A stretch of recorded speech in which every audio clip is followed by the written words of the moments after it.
Hey guys, so have you ever wondered if you can use carabiners to do insulating, believe it or not, for your electric fences? Like if you've got a temporary area set up, have you ever wondered, can you do it? Well, I did, and it worked really well. This is sector 1, and I've got a gate hook here, which goes through an insulator on the fence.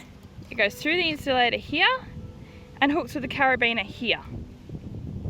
This means that if I want to shut this sector off and I don't want it live right then, all I gotta do is unhook that gate hook and I can release this off so it won't get power from there, but I could still set it up so it gets power from over there if I choose, and I'll show you how. So right now this is hooked on this point with a carabiner, but if I wanted to change it so the power comes from over there instead of the gate behind me, all I need to do is actually unhook these two gate hooks, then it's no longer live.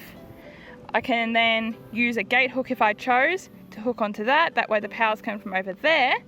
This would then still be live, doubled because of this strand here, and hooked at that end. That then allows me to have that gate open, this gate shut, but this is still live. So the same applies to this sector here next to the shelter. Currently the string runs from the shelter to that post across to the hot wire over here. So that little yellow gate hook is currently on the electric fence, which means this corner is live from that wire. You'll see that there is another strand, and you're wondering, why don't you get power from there? Well, currently this hot wire isn't live. I don't want it to be right now. I've shut it down.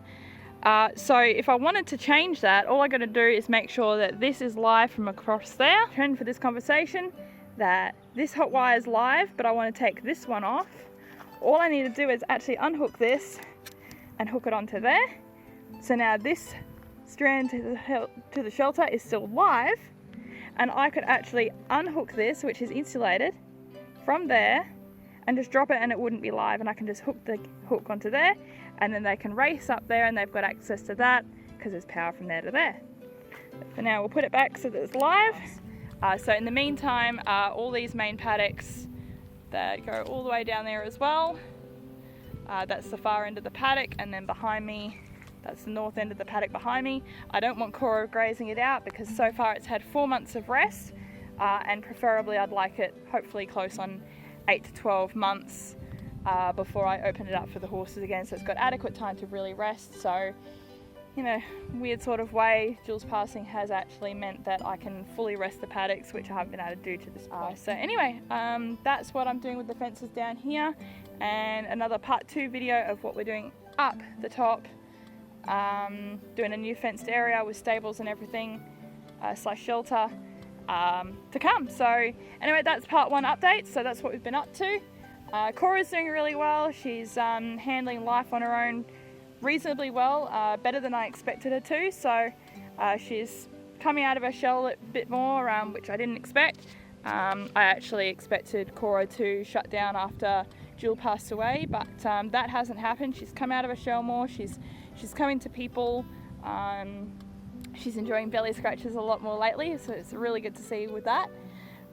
So the one-on-one for Cora I'm hoping will really help. She had a bit of a troubled past from my understanding, and I don't believe she's had a lot of love in a long time. So for a horse at 22, it's a bit sad. So anyway, that's the story for there. So lots more one-on-one for Cora for now. And then hopefully sometime in the early new year I should hopefully have a couple of companions lined up for her, but again we'll see what happens. It will definitely be a couple more Brumbies, hopefully a mare and foal combination. That would be fantastic, but I would settle for a weaned foal to begin the journey once again and continue on with the lessons and everything that Jill taught me over the course of almost 2.5 years. Anyway, that's this update. Stay tuned for the other one of what we're doing up by the shelter that Cora's had access to for the last 3 months. Anyway, stay tuned. Until next time, I will see you guys later, and here's Cora. So as you can see, Cora's held condition really well, and I have a bit of an oxymoron, and that is a fat thoroughbred. That should not be in the same sentence, but there you go. So Cora's doing really well. Hey sweetheart. And yeah, as you can see, her overall body condition's held up really well, given that she's been living on her own for the last 2 years. 2 months, sorry. 2 months, 2 months, not 2 years. But anyway, yeah, she's held her condition really well. As I said, she's coming out of her shell a lot more, and be getting a bit more love. Hey darling. Alright guys, so there's Cora update for you too. So till next time, I'll see you next time, and hopefully have a bit more news regarding another companion for Cora. Until next time, yeah, we'll catch you later. Don't forget to like, smash that subscribe button and turn on notifications so you can stay up to date with what's going on in our world.